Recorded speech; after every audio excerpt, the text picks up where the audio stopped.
Assalamualaikum warahmatullahi wabarakatuh. Terima kasih atas kesempatannya. Perkenalkan, nama saya Yola Stania Renata dengan NIM 2016-210-432. Di sini saya akan menjelaskan tentang korespondensi.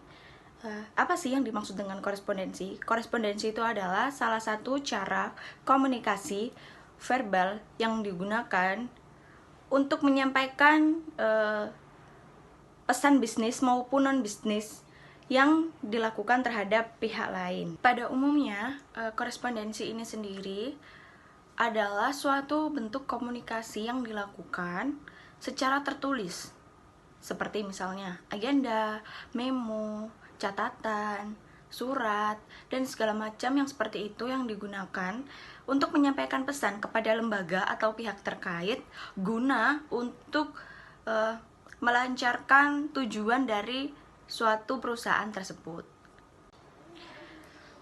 Lalu, apa sih yang dimaksud dengan surat bisnis? Surat bisnis itu sendiri adalah suatu contoh komunikasi tertulis yang digunakan oleh seseorang untuk menyampaikan pesan secara bisnis kepada misalnya seperti institusi, lembaga, dewan yang terkait, dan segala macam untuk memajukan atau melangsungkan dari tujuan organisasi itu sendiri. Nah, surat-surat bisnis ini ada contohnya, ada macam-macam, seperti secara elektronik, bisa saja email, bisa saja website, lalu ada juga secara tertulis, misalnya seperti surat, seperti memo, nota, dan lain sebagainya yang nantinya akan dijelaskan lebih detail oleh rekan-rekan saya. Seiring dengan perkembangan zaman, eksistensi surat yang tertulis secara internet seperti email, website, dan segala macam yang sudah saya sebutkan tadi bisa menggantikan pergeserannya dari surat kertas ini sendiri. Tetapi jika kita lihat secara fungsi dan kita lihat lagi secara pembuatannya, surat secara kertas lebih sopan, maksudnya seperti lebih bisa dihargain, lebih berbentuk fisik ketimbang dengan surat yang berbentuk elektronik ini sendiri. Jadi dua model surat seperti ini nih pastinya nanti akan dibutuhkan di masa-masa yang akan datang, dan pastinya surat-surat secara elektronik ini akan banyak bermunculan bentuknya, modelnya, dan selain itu surat yang secara kertas ini pasti akan dimodifikasi sedemikian rupa agar penyampaian pesan dan penyampaian isi dari pesan bisnis itu sendiri bisa tercapai dan akhirnya menjadi suatu korespondensi yang efektif. Next, ada fungsi surat bisnis. Meskipun sekarang perkembangan zaman menuntut informasi itu sendiri untuk berbentuk seperti faksimil, email, secara radio, secara website, dan lain-lain sebagainya, tapi surat bisnis secara tertulis dari kertas lebih penting digunakan. Ya, ada fungsi-fungsi dari surat bisnis tertulis itu sendiri. Yang pertama, fungsinya sebagai surat bukti, di mana maksudnya sebagai surat bukti ini sendiri adalah sebagai pengenal, sebagai tanda mengerti bahwa kita yang mengirim surat itu, kita yang membuat surat itu, kita yang ingin untuk menyampaikan pesan itu secara tertulis, dan pasti dari pihak penerima pasti akan melihat seperti apa objektivitasnya, seperti apa isinya, seperti apa cara penulisannya, dan lain sebagainya. Yang kedua juga ada sebagai alat bukti bisnis. Kalau yang pertama sebagai identitas diri kita, sebagai notis kalau kita yang mengirim sebuah surat itu. Lah, kalau sebagai alat bukti bisnis ini sendiri, misal kita melakukan perjanjian dengan seseorang, namun rata-rata perjanjian harus menggunakan surat secara tertulis menggunakan kertas dan diberi materai. Nah, surat ini sangat berfungsi sekali untuk misalnya surat perjanjian jual beli, surat hutang, surat peminjaman, dan lain sebagainya. Yang keempat juga ada alat bukti. Yang kelima juga ada sebagai historis. Misal kita menyimpan surat itu, seperti contohnya surat warisan, wasiat, dan segala macam, itu kan harus disimpan. dan harus ada bukti fisik agar tidak cepat hilang. Nah, seperti itu. Lalu ada juga sebagai pedoman kerja. Dan yang terakhir, sebagai alat untuk media promosi dari perusahaan itu sendiri. Contohnya seperti apa? Contohnya seperti surat itu menjelaskan tentang isinya dari perusahaan tersebut, kelebihannya apa aja, cara bekerja perusahaan tersebut bagaimana, lalu SOP yang berlaku, dan sebagainya. Nah, di sini bisa disimpulkan bahwa kelebihan dari surat-surat yang berbentuk secara tertulis yang terbuat dari kertas itu masih sangat digunakan. Karena apa? Karena untuk menghindari kesalahpahaman dari pihak satu dan pihak kedua. Untuk apa sih kok sampai bisa terjadi kesalahpahaman? Surat yang secara bentuk tertulis itu tidak mungkin bisa hilang ataupun dihapus dengan sebegitunya. Seperti backup, intinya seperti backup, seperti di copy dan segala macam, agar bukti-bukti yang masih ada dari surat itu tuh masih sangat bisa digunakan, seperti itu, lebih sopan intinya. Baik, terima kasih. Terima kasih atas kesempatannya. Perkenalkan nama saya Bambang Sinoaji dengan NIM 2017-210068. Di sini saya akan menjelaskan pengelompokan surat menurut wujudnya, berdasarkan wujudnya. Yang pertama adalah surat bersampul, di mana surat bersampul ini surat ditujukan dari satu orang ke orang lain dalam bentuk sampul atau dilapisi atau dikasih amplop. Nah, surat ini biasanya bersifat penting atau bisa berasia sehingga orang lain tidak boleh untuk melihatnya. Nah, untuk mengirim surat ini pun melalui kantor pos itu dilihat dulu seberapa berat isi surat itu. Jika beratnya melebihi batas yang telah ditentukan, maka surat tersebut akan dikenakan cas oleh dari perangkonya. Lalu ada kartu pos, di mana kartu pos ini dibuat atau diberikan sendiri oleh PT Pos Indonesia, yang dimana ukurannya hanya 10 kali 15 cm, yaitu sangat kecil. Oleh karena itu isi suratnya hanya surat-surat penting saja, sehingga hanya kalimat-kalimat atau sedikit kata saja yang ditujukan kepada orang tersebut. Oleh karena itu sangat diperhatikan sekali apa yang ingin kita sampaikan dalam surat tersebut. Lalu ada warkat pos, di mana warkat pos ini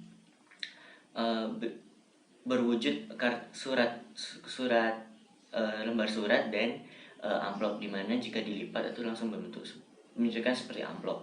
Nah, biasanya warkat pos ini beda dengan perbedaan dari warkat pos dengan surat bersampul ini, yaitu kalau warkat pos itu dalamnya atau dalam warkat itu langsung bisa berisi isi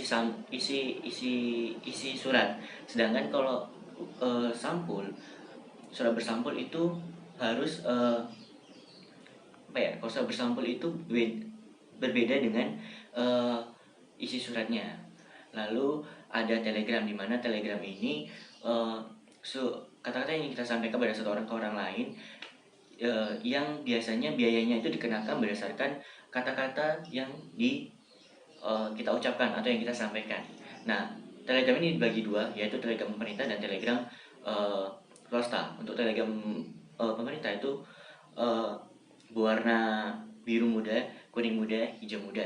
Sedangkan kalau swasta itu berwarna putih. Lalu ada memo atau nota, di mana memo itu surat yang diberikan dari pimpinan kepada bawahannya berupa mengenai informasi penting terhadap inti dari organisasi. Lalu ada nota, di mana nota ini sama dengan memo, tetapi nota ini lebih ke pemimpinnya meminta data penting dari suatu organisasi tersebut. Nah, lalu ada surat sebagai tanda bukti, di mana surat tanda bukti ini yaitu surat yang sebagai pengesahan aja sih, seperti kayak satu pihak dan pihak lain itu mengerti. Contohnya surat kwitansi sebagai tanda bukti pembayaran dan sebagainya. Lalu saya akan menjelaskan mengenai pengembangan surat berdasarkan pemakaiannya, yaitu yang pertama ada surat pribadi, di mana surat pribadi ini bersifat pribadi, jadi tidak formal, sehingga surat pribadi ini biasanya ditujukan dari satu orang ke orang lain atau ke teman kita atau orang tua kita atau orang sekitar kita, jadi tidak bersifat formal. Jadi cara penyampaian dan sebagainya itu sesuai isi hati kita. Lalu ada surat dinas, di mana surat ini diberikan dari satu administrasi atau satu orang kepada organisasi lain atau administrasi lain, di mana surat ini sangat formal, sangat penting, yang berisi seperti surat pengajuan atau surat tugas, nah seperti itu. Lalu ada surat bisnis, di mana surat bisnis ini surat yang digunakan untuk orang-orang yang melakukan kegiatan usaha seperti kegiatan produksi, kegiatan seperti tekstil, terus dan sebagainya. Lalu ada surat bersifat sosial, di mana surat bersifat sosial ini ditujukan untuk kegiatan sosial seperti kegiatan panti asuhan, penyakit S, dan surat penyandang narkoba. Lalu saya akan menjelaskan mengenai surat pengelompokan surat berdasarkan yang ditujukan. Yang pertama ada surat biasa. Surat biasa ini biasanya tidak bersifat umum dan tidak bersifat pribadi, sehingga jika surat itu dibungkus atau dibungkus oleh amplop, maka kita tidak boleh melihat. Sedangkan kalau itu tidak dibungkus amplop dan sebagainya, maka kita boleh melihatnya. Lalu ada surat edaran, di mana surat edaran ini yang biasanya surat yang diberikan pada seorang dalam bentuk jumlah yang banyak, diedarkan dalam jumlah yang besar. Nah, biasanya surat edaran ini seperti surat mempanjatkan upacara bendera atau untuk hari raya, hari pemakaian seragam pekerjaan, lalu ada hari-hari libur nasional atau hari libur besar. Lalu selanjutnya ada surat pengumuman, di mana surat ini bersifat umum, jadi tidak dibatasi, jadi bersifat umum, semua orang bisa lihat. Nah, itu biasanya surat umum ini bisa seperti lowongan kerja, seperti dari acara hari besar dan sebagainya. Nah, mungkin itu saja yang dapat saya jelaskan, selanjutnya akan dijelaskan oleh rekan saya. Baik, terima kasih atas kesempatannya. Perkenalkan, nama saya Nadila Aristantia dengan NIM 2017-210-395. Di sini saya akan menjelaskan tentang pengelompokan surat menurut sifatnya. Menurut sifatnya atau jaminan keamanan suatu surat, maka surat dapat dikelompokkan menjadi 3 jenis, yaitu surat biasa, surat konvensional, dan surat rahasia.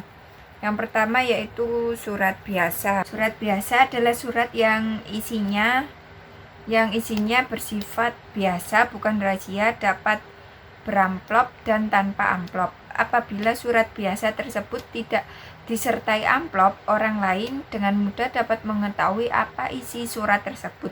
Namun apabila surat biasa tersebut dimasukkan ke dalam amplop, maka orang lain tidak berhak atau tidak seenaknya membuka surat milik orang lain tersebut.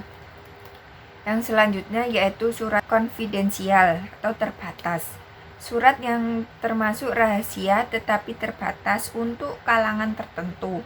Artinya surat tersebut ditunjukkan untuk pejabat tertentu dan bukan untuk disebarluaskan secara meluas dalam organisasi. Misalnya surat hasil rapat pimpinan, surat hasil penilaian kinerja manajer, dan surat hasil keputusan wawancara.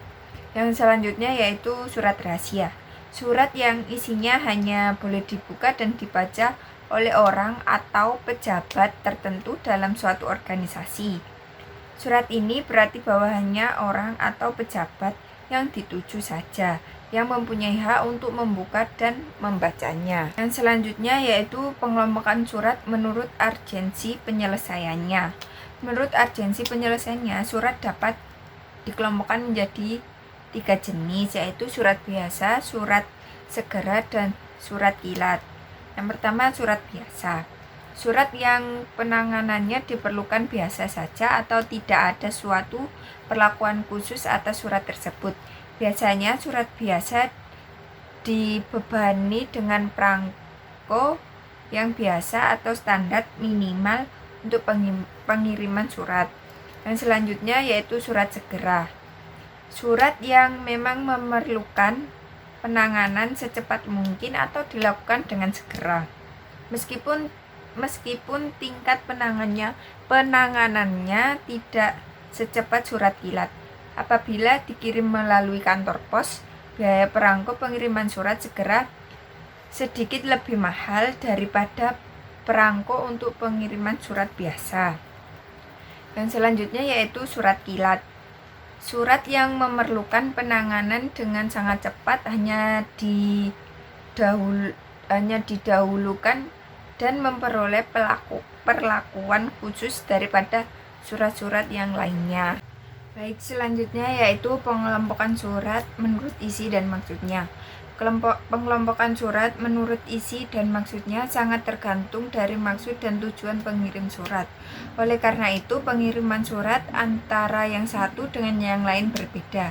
Jenis suratnya pun sangat bervariasi, misalnya surat pemesanan produk, surat keterangan, surat pemberitahuan, surat permintaan informasi, surat penawaran produk, surat konfirmasi, surat tugas, surat perintah kerja, surat penolakan kerja, surat penerimaan kerja, surat panggilan wawancara, surat penagihan, surat klaim, surat penghargaan, surat perjalanan dinas, surat perjanjian jual beli, surat kontrak kerja, dan sebagainya. Bagian surat dan bentuk surat. Secara umum, bagian surat baik untuk surat dinas maupun surat bisnis mencakup beberapa komponen penting, antara lain yaitu yang pertama, kepala surat atau kop surat.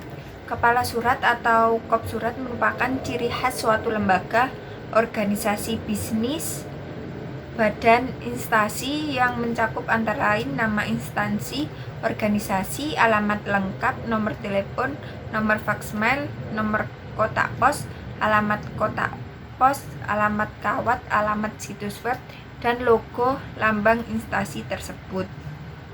Yang selanjutnya, tempat dan tanggal surat. Bagian surat berikutnya yaitu tempat dan tanggal surat. Pencantuman tempat dan juga tanggal surat bertujuan untuk dapat memberikan informasi mengenai mengenai kapan dan dari mana surat tersebut dikirim. Tempat surat tersebut kadang juga tidak dicantumkan kembali jika sudah ditulis di alamat instansi pada bagian kop surat. Meski kadang juga dicantumkan kembali, sementara tanggal surat ditulis sesuai waktu surat selesai dikirim.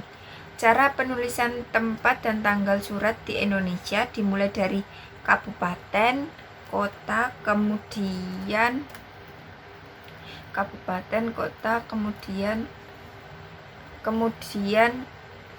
diikuti oleh tanggal, lalu bulan dan tahun. Yang selanjutnya, lampiran yang disertakan.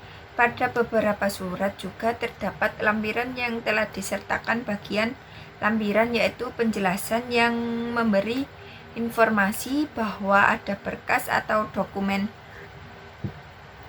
lain yang disertakan dalam surat tersebut. Jika misalnya tidak terdapat berkas atau dokumen yang telah dilampirkan, maka bagian lampiran ditiadakan. Penulisan lampiran yang disertakan bisa disebutkan dengan jumlah lembar, x lembar, atau cukup jumlah berkasnya dengan bentuk huruf. Jika lebih dari 10, maka cukup ditulis dalam bentuk angka. Sedangkan jika tidak ada lampiran, dapat ditulis tanpa penghubung atau tanda minus. Yang selanjutnya yaitu hal atau perihal. Bagian-bagian surat resmi berikutnya yaitu bagian hal atau perihal. Fungsi bagian hal dalam surat yaitu memberikan petunjuk pada pembaca tentang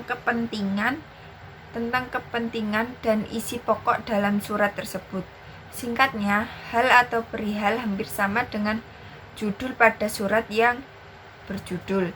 Tata cara penulisan hal atau perihal adalah tidak ditulis dengan huruf kapital keseluruhannya, tapi pada huruf pertama kata utamanya saja diakhiri hal atau perihal surat. Juga tidak perlu diberikan tanda titik. Selanjutnya, alamat tujuan. Alamat tujuan juga menjadi salah satu bagian surat, yakni alamat yang dituju dalam pengiriman surat. Terdapat 2 alamat tujuan yang ditulis, yaitu alamat luar yang ditulis di sampul serta alamat dalam yang ditulis di bagian dalam kertas surat. Pada alamat di bagian sampul harus ditulis dengan lengkap, sedangkan di bagian dalam alamat tujuan boleh ditulis sebagian saja. Biasanya juga dapat ditunjukkan orang atau instansi yang dituju dan menggunakan kata-kata seperti Bapak atau Ibu yang terhormat.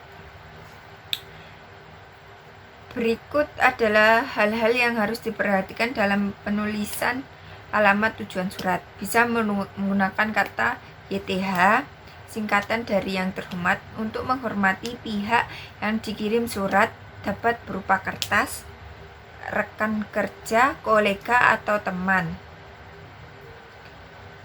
Bisa menggunakan sebutan Bapak atau Ibu atau saudara yang kemudian diikuti oleh nama yang dituju.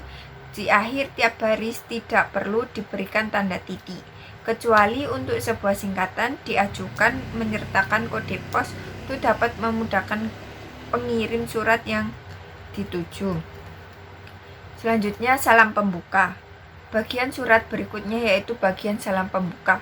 Fungsi salam pembuka yaitu untuk membuka pembicaraan dalam surat sesuai adab sopan santun. Salam pembuka berisi tentang sapaan-sapaan. Pada umumnya penulisan salam pembuka huruf diawali dengan huruf kapital dan diakhiri dengan tanda koma. Contoh salam pembuka dengan hormat, Assalamualaikum warahmatullahi wabarakatuh, selamat pagi. Selanjutnya isi surat. Bagian ini adalah bagian inti dari surat, ya ini isi surat. Isi surat memuat apa saja yang perlu disampaikan oleh pengirim kepada orang atau lembaga yang telah dituju. Layaknya bentuk berisi karangan, pada umumnya isi surat terdiri dari 3 bagian, yaitu bagian pembuka, bagian inti, dan bagian penutup. Bagian pembuka pada isi surat berisi pengantar bagi pembaca untuk dapat mengetahui isi dan berita yang akan disampaikan oleh pengirim surat. Pokok masalah atau berita sudah tertera dalam bagian pembuka ini dan akan lebih dijelaskan di bagian isi surat tersebut. Bagian inti pada isi surat berisi maksud dan juga tujuan utama dari pengirim surat. Maksud pengirim surat disinggung secara jelas, singkat dan juga padat pada bagian ini agar pesan surat bisa tersampaikan dan dapat dipahami pada pembacaannya. Bagian penutup isi surat berisi tentang penegasan dan kesimpulan dari isi surat secara keseluruhan. Selain itu, penutup juga dapat diberi harapan atau ucapan terima kasih pada pembaca atau pengirim surat. Selanjutnya, bagian penutup. Penegasan, simpulan, harapan atau ucapan terima kasih. Dengan demikian, bagian penutup menandai bahwa uraian pokok yang akan disampaikan melalui surat sudah selesai. Bagian penutup hendaknya singkat, tegas, dan juga perlu berbasa-basi secara berlebih-lebihan. Selanjutnya, salam penutup. Bagian salam penutup surat berada pada bagian akhir surat tersebut. Salam penutup digunakan sebagai ucapan salam akhir untuk menambah kesantunan dan etika dalam berkirim pesan. Meski tidak harus ada penulisan salam di awal huruf kapital dan di akhir oleh tanda koma. Berikut merupakan contoh salam penutup. Hormat kami, wassalamualaikum warahmatullahi wabarakatuh, dan terima kasih. Selanjutnya, nama pengirim dan tanda tangan. Pada bagian bawah surat harus terdapat nama pengirim beserta dengan tanda tangannya. Nama yang tercantum yaitu nama lengkap atau nama terang dari pengirim atau orang yang bertanggung jawab pada pengirim surat tersebut. Selain itu juga dapat dibubui tanda tangan dari pengirim. Yang terakhir yaitu tembusan. Bagian tembusan adalah bagian surat yang menunjukkan atau orang lain yang juga berhak mendapatkan surat tersebut, meskipun tidak semua surat mempunyai tembusan. Sekian presentasi dari saya, selanjutnya akan dijelaskan oleh rekan saya. Terima kasih atas kesempatannya. Perkenalkan, nama saya Jazilatul Hikmiyah dengan NIM 2017-20652. Di sini saya akan melanjutkan presentasi dari rekan saya mengenai format pelipatan surat dan amplop. Jadi format dan pelipatan surat yang baik itu adalah bagian dari etika korespondensi dalam dunia bisnis. Nah, pelipatan surat yang terkesan asal-asalan itu akan menjadi image atau citra diri yang kurang baik dari pengirimnya. Nah, ketika hal tersebut dilakukan oleh suatu lembaga bisnis atau perusahaan, maka secara tidak langsung nama dari perusahaan itu akan menjadi taruhannya. Nah, lipatan surat itu yang kita kenal dengan hal sepele itu akan menjadi cerminan atau image yang baik maupun tidak baik dari perusahaan yang mengirimkannya.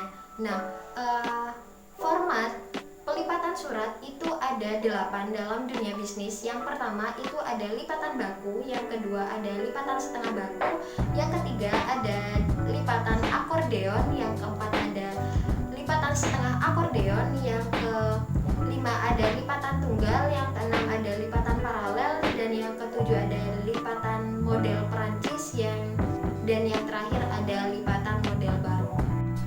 Berikutnya adalah bentuk-bentuk dari amplop. Jadi dalam dunia bisnis untuk mengirimkan suatu surat ke pihak eksternal itu menggunakan amplop. Jadi amplop itu ada berbagai macam jenis.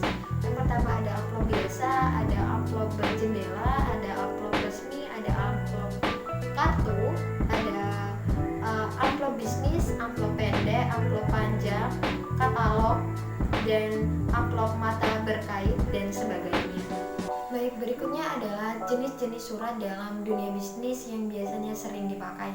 Yang pertama ada surat pemesanan. Ini biasanya digunakan untuk memesan produk atau bahan baku yang dikeluarkan oleh perseorangan atau unit dalam suatu pekerjaan atau perusahaan. Yang kedua ada surat konfirmasi. Biasanya konfirmasi ini bisa melalui secara lisan ataupun telepon, dan untuk detailnya itu biasanya perusahaan mengeluarkan sebuah surat konfirmasi.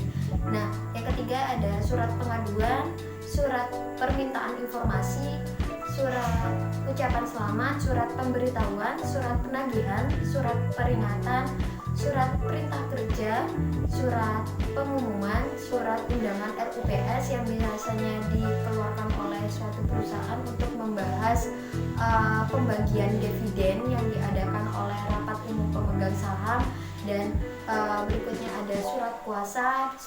Surat kuasa ini biasanya dilakukan pada saat pergantian periode, di mana pihak yang pertama dia yang memberi kuasa dan pihak yang kedua dia adalah orang yang menerima kekuasaan, seperti itu. Baik, sekian presentasi dari kelompok kami, kelompok 5. Kurang lebihnya mohon maaf. Assalamualaikum warahmatullahi wabarakatuh.